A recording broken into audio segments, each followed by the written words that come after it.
திரு முத்தரசன் அவர்களுக்கு நெஞ்சம் நிறைந்த நன்றிகள்.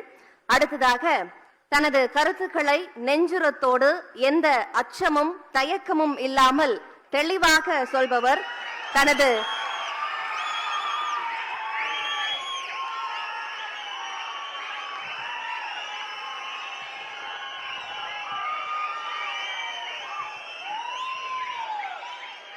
ஜெய் பீம்.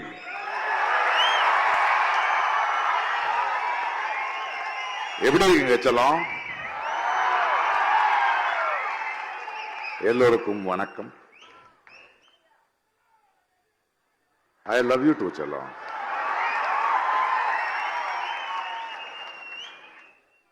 ஐயா திருமாவளவன் சார் இருக்கார்ல, அவருக்கு என்ன நல்லா புரியும். நான் பெங்களூர்ல ஓட்டு போடுறதுக்காக போயிருந்தேன். இந்த அரசியல், இந்த எலெக்ஷன் பல இடங்களில் பேசிக்கிட்டு இருந்தேன். போன் அடிச்சாரு, எங்க இருக்கீங்க? பெங்களூர்ல இருக்கு, நான் பார்க்கணும்னு சொன்னாரு. நீங்க ஏன் வரீங்க? நான் வரேன், நான் பார்க்கறேன். இல்ல பார்த்து தான் ஆகணும்னாரு. சந்திச்சோம், ஒரு மார்னிங் பிரேக்ஃபாஸ்ட். அது இது இது எதை பேசுறாரு. கடைசியில் ஒரு வார்த்தைக்கு வருவாரு, நீங்க எந்த கட்சி மேடையும் உங்களை பார்க்க முடியாது. ஆமா சார், எனக்கு கட்சி மேடெல்லாம் நிக்க முடியாது, நான் எந்த கட்சிக்கும் சார்ந்தவன் இல்லை, எனக்கு பிடிக்காது அது. ஐயா அவருக்கு கேட்ட மாதிரி, ஆனா உங்களோட ஒரு சின்ன அனுமதி எனக்கு கொடுக்கணும். என்ன அது? இல்லை, ஒரு விருது கொடுக்குறோம், அது எங்க கட்சி மூலமா கொடுக்கணும் அப்படின்னாரு. நான் அவருக்கு சொன்னேன், நான் போராடுற கொள்கைக்காக போராடுற நீங்களோ உங்க கட்சியோ என்னுடைய தோழர்கள், நான் வர்றேன் அப்படி. இன்னைக்கு இங்க முன்னாடி இருக்கேன். இங்க விருது வாங்கிய பல பேர், இல்லையா திருமாவளவன் அவர்கள் போல அவ்வளவு பெரிய நீண்ட கால பயணம் இல்லை எனக்கு அரசியல்ல, கொள்கை போராட்டத்தில். ஆனாலும் நான் ஏன் பேசுகிறேன் அப்படின்னு பலர் கேட்கிறாங்க. அவங்களுக்கு ஒரே ஒரு பதில் சொல்லுவேன் நானு. பாருங்க, உடம்புக்கு ஒரு காயமானால் நாங்க சும்மா இருந்தாலும் அந்த வலி குறைஞ்சிரும், காணாம போயிடும். ஆனா ஒரு சமுதாயத்துக்கு, ஒரு நாட்டுக்கு காயமானால் நாம் பேசாம இருந்தா அதிகமாகும். நான் ஒரு கலைஞன் தான், ஆனா என்னோட திறமையால நான் கலைஞன் ஆகவில்லை. என்னை விட திறமைசாலிகள் அதிகமா இருக்காங்க. அன்னைக்கு இன்னைக்கு ஒரு மேடையில நான் நிக்கிறேன் அப்படின்னா என்னுடைய திறமை மட்டும் இல்லை, அது மக்களோட அன்பு, மக்களோட நம்பிக்கை. ஆக ஒரு மேடி ஏத்திய மக்களுக்கு, ஒரு சமுதாயத்துக்கு ஒரு பிரச்சனையா இருக்கும் போது, ஒரு கலைஞன் கோழையாயிட்டா ஒரு சமுதாயம் கோழையாயிடும். நான் செஞ்சிட்டு இருக்கிறது பெரிய வேலை இல்லை, அது என்னுடைய கடமை, அது என்னுடைய மனசாட்சி. ஏனென்றால் வாழ்க்கையை ஒரு கலைஞனா எனக்கு புரியுது. அந்த புரிதல் எனக்கு என்னோட திறமையில வந்ததில்லை. லங்கேஷ் போன்ற, மார்க்ஸ் போன்ற, அம்பேத்கர் போன்ற, காந்தி போன்ற, பாரதி போன்ற, இப்படி பலர்களோட சிந்தனையை படித்து அதை உள்வாங்கி, அதனாலதான் வந்தது எனக்கு இந்த புரிதல். அந்த புரிதல் இருக்கும்போது கண்ணுக்கு தெரியுது இல்ல என்ன நடக்குதுன்னு. 10 வருஷத்துக்குல இருந்து தான் பேசிக்கிட்டு இருக்கேன். 9 வருஷத்துல இருந்தா இந்த மன்னரை நான் எதிர்த்துட்டு இருக்கேன். இப்ப எல்லாம் மன்னர்ன்னு சொல்ல முடியாதுப்பா, மன்னிக்கணும். அவர்தான் தெய்வ குழந்தை ஆயிட்டாரு. அவரை இனிமே நம்ம தேர்ந்தெடுக்க முடியாது. அவர்தான் நாட்டுக்கு, அவரால் ஏதாவது துன்பம் ஏற்பட்டால் அவரை திட்ட முடியாது, மனுஷனாயா நீ என்ன முடியாது. ஏனென்றால் தெய்வம் சோதிக்குதுன்னு தான் நம்ம சொல்லணும். சரி, அவன் எப்படியும் போவான், அதுக்கப்புறம் பேசிக்கலாம். கௌரி லங்கேஷ் இங்க பேசிட்டு இருக்கிற மாதிரி அவருடைய அப்பா லங்கேஷன் ஒருத்தர் இருந்தார். அவர் தான் என்னுடைய ஆசான்.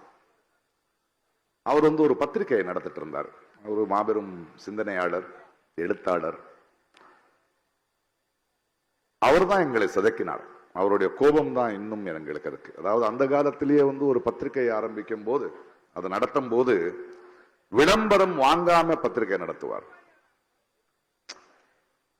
பத்திரிகையை வாங்குற மக்களுக்கு அவர் எழுதுவார், இந்த பாரு இந்த கோல்கேட்டு சோப்பு விற்கிறவங்க கிட்ட எல்லாம் போய் நான் கெஞ்சிட்டு இருக்க முடியாது, ஒரு 2 காசு அதிகம் போட்டு வாங்குங்கப்பா பாரு. அந்த பத்திரிகை நடத்தும் போது அதுல பல மேடைகளை உருவாக்கினார். நிறைய இளைஞர்கள், கவிஞர்கள், கதாசிரியர்கள், இலக்கிய சிந்தனை இருக்கிறவர்கள், கொள்கைகளை பத்தி பேசுறவர்கள், இவர்கள் எல்லாருக்கும் ஒரு இடம் கொடுத்துட்டு இருந்தாரு. ஒரு ஆட்சியே அவர் பேசுறாருன்னா பயப்படும். அப்பேற்பட்ட ஒரு ஆசானை நான் ரொம்ப கிட்டத்துல இருந்து பார்த்திருக்கேன். அவர் நிரந்தரமா ஒரு விஷயம் சொல்லுவார் எங்களுக்கு. ஒரு பத்திரிகையும் ஒரு சாதாரண குடிமகனும் ஒரு கலைஞனும் நிரந்தரமான எதிர்கட்சியா இருக்கணும். நிரந்தரமான எதிர்கட்சியா இருக்கிறது தான் அரசியல் எனக்கு சொல்லிக் கொடுத்தவர் அவர்தான் எனக்கு. உன்னுடைய நண்பனே ஆளும் கட்சியானால் அதிகாரத்துக்கு வந்தால் நீ அவனுக்கு எதிர்கட்சியா இருக்கணும். அப்பேற்பட்ட ஒரு ஆசான். அவருடைய மகள் கௌரி 35-40 ஆண்டு காலம் ஒரு தொடர்பு. அப்படி வளர்ந்தவங்க நம்ம. அவர் ஒவ்வொரு டைனிங் டேபிள்லையோ இல்லை அவருடைய எடிட்டோரியல் டேபிள்லையோ ஈவினிங்கான நம்ம அங்கே போய் உக்காந்தா எங்களுக்கு கிடைச்ச, நாங்கள் பார்த்த தொடுவானங்கள், எங்களுக்கு கிடைச்ச அனுபவங்கள் ரொம்ப அதிகம். அப்பேற்பட்ட கௌரியை சுட்டு கொல்லும் போது, அதற்கு முன்னாடி தபோல்கர் இருக்கட்டும், பன்சாரே இருக்கட்டும், கல்புரி இருக்கட்டும்னாலும் நான் கர்நாடகத்துல தான் பேசிக்கிட்டு இருந்தோம். பேசலன்னு இல்லை, அப்பவும் பேசிக்கிட்டு தான் இருந்தேன். ஆனால் என்னுடைய தோழி, என்னுடைய ஆசானோட மகள் என் வீட்டு வாசல் முன்ன கொல்லப்பட்டால் கௌரி என்ன ஒரு கேள்வி கேட்டாள். அந்த மரணத்துல நீயும் சும்மா இருப்பியா அப்படின்னு. அதனால்தான் அவளை புதைக்கும் போது நான் சொன்னேன், நான் அவளை புதைக்கல, விதைத்தேன். இந்த பாசிசம், இந்த சனாதனத்தோட டெரரிஸ்ட் ஒரு குரலை அடக்கினோன்னு நினைச்சா அதை விட வேகமான ஆழமான குரல் எந்திரிக்குங்கிற காரணத்தினாலதான் 8 வருஷமா நான் பேசிக்கிட்டு இருக்கேன். 4ஆம் தேதிக்கு அப்புறம் இந்த தெய்வ மகன் போனதுக்கு பிறகு நான் எனக்கு வேலை இருக்கையெல்லாம் எனக்கு தெரியாது, இருக்கட்டும். ஆனால் இது ரொம்ப முக்கியம். அம்பேத்கர் சுடர் எனக்கு கொடுக்கறீங்க. நான் தலித் கிடையாது, ஆமா. ஆனால் அம்பேத்கர் இந்த கான்ஸ்டிடியூஷனை எழுதாம இருந்திருந்தால் இந்த நாடு எப்படி இருக்கும்னு யோசிக்கும் போது எனக்கு பயமா இருக்கு. ஏனென்றால் அவருடைய சிந்தனையும் அவர் நினைத்த இந்த கான்ஸ்டிடியூஷன் பசியால பிறந்ததில்லை, வழியால பிறந்ததில்லை, அவமானத்துக்கு பிறந்தது. இன்னைக்கு வேர்வை மனம்னு பேசிட்டு இருந்தாரு. ரீசெண்டா இந்த எலெக்ஷன் கேம்பெயின்ல நான் வந்து வாடிங்கிற ஒரு ஊருக்கு போயிருந்தேன் கர்நாடகால. அங்க ஒரு ரயில்வே ஸ்டேஷன் இருக்கு. அங்க பல வருடங்களுக்கு முன்னாடி அம்பேத்கர் இறங்கி இருந்தாராம். அதுக்கு பீமஸ்பர்ஷம் சொல்லுவாங்க அந்த இடத்துக்கு. அங்க இறங்கினேன். சில இலக்கியவாதிகள் நம்ம எல்லாம் சேர்ந்து ஒரு மேடை இருந்தது. அந்த மேடைக்கு போகும்போது ஒரு ஓப்பன் ஜீப்ல என்னை நிற்க வச்சுட்டு போயிட்டு இருந்தாங்க. எல்லாரும் உங்களை பார்க்கணும், அவங்களோட பேசணும், ஊர்வலமா போயிட்டு அந்த மேடைக்கு போகலாம்னு. ஒரு சின்ன ஒரு மார்க்கெட் இருக்கிற, நிறைய ஏழைகள் இருக்கிற, நிறைய கடைகள் இருக்கிற தெருவில் நான் போயிட்டு இருந்தேன். போயிட்டு இருக்கும்போது மக்கள் எல்லாம் வந்து அன்போட தொடணும், பேசணும், அவர் கையாவது கொடுங்க அப்படின்னு கேட்டிருந்தாங்க. என் பக்கத்தில் இருக்கிறவர், ஏயோ சார் வேணாம் சார், அவங்க வந்து ஏதோ பண்ணிடுவாங்க, வேண்டாம் இரு, என்ன பரவாயில்ல அப்படி. நான் போயிட்டு இருக்கும்போது, தொட்டுட்டு இருக்கும்போது அவன் எவரும் ஒருத்த கறி கடைக்காரன் அவன் வர்றான். அதோட மனம் எனக்கு வருது, வேர்வை எனக்கு வருது. அங்கே ஒரு பூ விற்கிற ஒரு தாய், பிரகாஷ் சார் சார் அப்படின்னு கன்னடத்தில் பேசி கை கொடுக்குறாங்க. அந்த மென்மை எனக்கு தெரியுது, அந்த வேர்வை எனக்கு தெரியுது. யாரோ இரும்பு கடைக்காரன் பார்க்கறான், அதோடைய ரஃப்னஸ் எனக்கு தெரியுது. சின்ன சின்ன குழந்தைங்க ஜம்ப் பண்ணி பண்ணி செல்லோன்னு கை கொடுக்குறாங்க, அந்த எண்டு தான் தெரியுது. அந்த மனத்துல அந்த ஸ்பர்சத்துல எனக்கு அம்பேத்கர் தெரிஞ்சார்.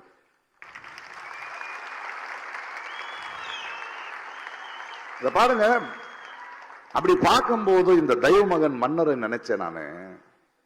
அவனை பாருங்களேன், ஒரு பாசிஸ்ட், ஒரு சர்வாதிகாரி. அவன் ஒரு புஷ்பக விமானத்துல வருவான், ஒரு தேர்ல நிற்பான், எல்லாரும் பூ போடுவாங்க, மக்கள் வேலிக்கு அந்த பக்கம் தான் நிக்கிறானுங்க. அவனுக்கு என்னைக்கு புரியும் நம்முடைய பசி? மக்களோட ஸ்பர்சம் தெரியாதவன், அந்த மனம் தெரியாதவன், அந்த வேர்வையை தொடாதவனுக்கு எப்பவாவது புரியுமா அவனுக்கு? அவன் தெய்வ மகன் கிடையாது, டெஸ்ட் டியூப் பேபி. அவனை அப்படி விட்டுறலாம். நான் இவ்வளவுதான் பேசுறது ரொம்ப மகிழ்ச்சியா இருக்கு இந்த விருது நான் இங்க வாங்கும் போது. ஆனா வேலை இதோட நிக்காது. நான் மன்னர் வருவாருங்கிற பயம் எனக்கு இல்ல. அச்சமில்லை, அச்சமில்லை, அச்சமில்லை என்பவன் நான். நம்மளுடைய பயம்தான் அவனோட பலம். அண்ட் ஒரு சர்வாதிகாரி, ஒரு ராட்சசன் இருக்கான்ல, அவன் ஜெயிச்சு யாரோ எனக்கு எதிர்ப்பு இல்லைன்னு சொல்லும் போது அவனுக்குள்ள ஒரு சின்ன மனுஷன் இருப்பான். ஆனா தோக்குறாங்கிற பயம் வந்த உடனே அவன் ராட்சசன் ஆவான். அந்த நிலைமையிலதான் அவன் இருக்கான் இன்னைக்கு. ஆக நம்ம அதுக்கு தயாராக வேண்டியதா இருக்கு. நம்ம ரொம்ப ஜெயிச்சுட்டோங்கிறது இல்ல, வெற்றி இல்லை. ஏன்னா இந்த 10 வருடங்கள் காலமா அவன் எங்கெங்க விதைய வெற்றிருக்கான் இல்லையா. இன்னைக்கு ஒரு சுப்ரீம் கோர்ட் ஒரு கோர்ட் ஜட்ஜு நான் RSSல இருந்து வந்தவன் சொல்றதுக்கு பெருமையா இருக்குன்னு ரிட்டையர்மெண்ட்ல சொல்றான்னா, இது வரைக்கும் அவன் கொடுத்த முடிவுகள் எப்படி இருக்கும்னு நமக்கு புரியாதா? இது ஒரு நிரந்தரமான போராட்டம் இருக்கு. இது இந்த மோதி போடுற ஆளுகள், இவனும் வந்தான், ஹிட்லர்ல இருந்து வந்துகிட்டு இருக்கான். இவங்களுக்கு வாழ்ந்த சரித்திரமே கிடையாது. மனித நேயமோ இயற்கையோ இப்பேற்பட்ட ஆளுங்களை ஜீரணிக்க முடியாது. அவங்க மீண்டும் மீண்டும் அப்பப்போ வருவாங்க, போவாங்க. ஆனா போகும்போது அவங்க விடுற காயங்கள் இருக்கு இல்லையா, அதுல இருந்து மறுபடியும் மீண்டு வர்றதுக்கு டைம் ஆகும். மீண்டும் அவன் வராம இருக்கிறதுக்கு நம்ம முயற்சி எடுக்கணும். அதுக்காக நான் என்ன சொல்றேன், இன்னைக்கு ஒரு அம்பேத்கரை பத்தி பேசுறோம், பெரியாரை பத்தி பேசுறோம். சும்மா பேசினா புரியாது. அம்பேத்கர் ஏழை, ஆமா. தலித், ஆமா. And he was a great thinker. He was the most well-read person. அம்பேத்கரை படிக்கணும். ஏனென்றால் அம்பேத்கர் கான்ஸ்டிடியூஷன் எழுதுனது பிறகு அவரே சொல்றாரு, என்னுடைய எண்ணம் கரெக்டா இருக்கு, இது உண்மையாகுமா இல்லையான்னு எனக்கு தெரியாதுங்கிறார்.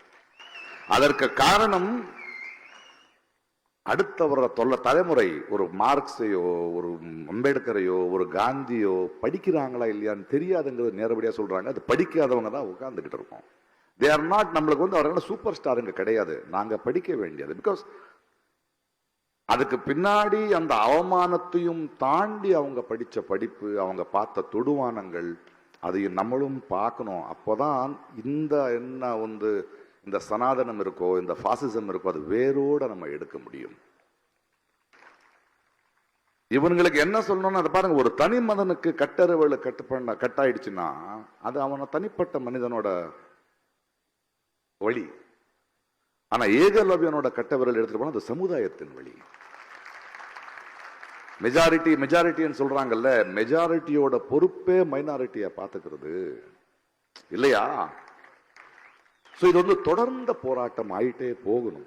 இது வரைக்கும் நம்ம தொடர்ந்து போராட மாட்டோமோ? ஏன்னா இது வாழ்வின் முறையா இருக்கணும். நம்ம நிரந்தர எதிர்கட்சியா பண்ணிக்கிட்டே இருக்கணும். ஏன்னா இது இவ்வளவு சீக்கிரம் போகிற விஷயம் கிடையாது. அரசியல்வாதிங்க, அரசியல் கட்சிகள் வரும் போகும். 5 வருஷத்துக்கு ஒரு முறை. நாம தான் பர்மனன்ட். அரசியல்ல எதிர்கட்சி ஜெயிக்காது, ஆளுங்கட்சி தான் தோத்து போவோம். சரியானவனை நம்ம தேர்ந்தெடுத்தா மக்கள் தான் ஜெயிப்பாங்க, தேர்ந்தெடுக்கலன்னா மக்கள் தான் தோத்து போவாங்க. அதை நம்ம உணரணும். இந்த வாட்டி அவர் தெய்வமானவனானதுனால ஜோலா எடுத்துக்கிட்டு எங்கேயோ போட்டோம், அது இல்லை. ஆனால் இந்த 10 ஆண்டுகளாக நம்ம அனுபவிச்ச வழி இருக்குல்ல, அவமானம் இருக்குல்ல, ஒரு பயம் இருக்குல்ல, ஒரு ஆதங்கத்துக்காக அடுத்த 5 வருஷம், அடுத்த 10 வருஷம் இவங்க மீண்டும் வர முடியாத அளவுக்கு நம்ம செயல்ல இறங்க வேண்டியதா இருக்கு. 70 ஆண்டுகள் ஆயிடுச்சு, 70 ஆண்டுக்கு மேலே ஆயிடுச்சு நம்ம அம்பேத்கர் கான்ஸ்டிடியூஷன் எழுத. இன்னைக்கு கூட மக்கள் ஓட்டு போடும்போது ஒரு பிரதமரை தேர்ந்தெடுக்க ஓட்டு போடுறதுக்கு அவங்களுக்கு உரிமை இல்லைங்கிறதே தெரியாம உட்காந்துக்கிட்டு இருக்காங்க.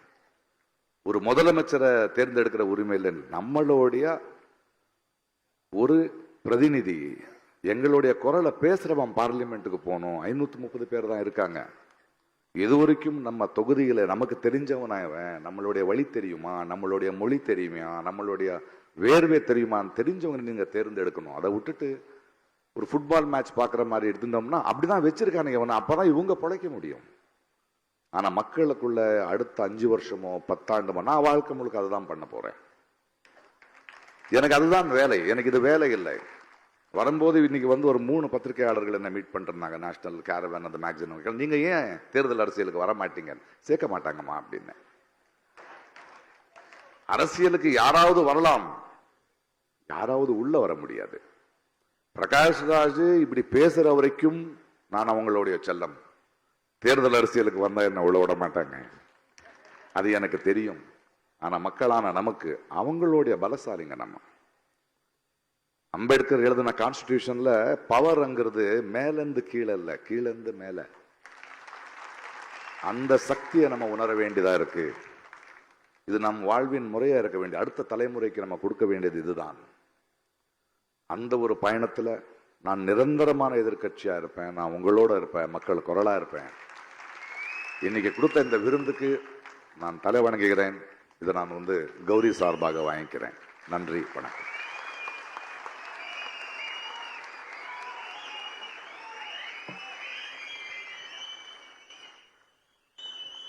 மக்கள் கலைஞர் திரு பிரகாஷ் ராஜ் அவர்களுக்கு நெஞ்சம் நிறைந்த நன்றிகள். இன்னும் ஒரு வாரம்தான் தேர்தல் முடிவுகள் வெளியாகிவிடும். தலைவர் அவர்களின் வீங்கிய அந்த பாதங்கள் கண்களை விட்டு அகல மறுக்கின்றன. சிதம்பரத்தில் மட்டுமல்ல, விழுப்புரத்தில் மட்டுமல்ல, தமிழ்நாட்டிலும் பெருவாரியாக வெல்வோம். தமிழ்நாட்டில் மட்டுமல்ல, இந்திய அளவிலும் இந்தியா கூட்டணி வரலாறு படைக்கும். ஏனெனில் ஜனநாயகம் வெல்லும் என தேர்தலுக்கு முன்பே நாம் திருச்சியில் உறுதி பூண்டு விட்டோம். தலைவரின் வீங்கிய பாதங்கள் வெல்லும், நாடாளுமன்றம் செல்லும், நாட்டையே ஆளும், இந்துத்துவ பாசிசத்தை வேரறுக்கும். தலைவர் நம் ஆசான் அவர்களை விழா பேருரையாற்ற, வாழ்த்துரையாற்ற அன்போடு அழைக்கிறோம்.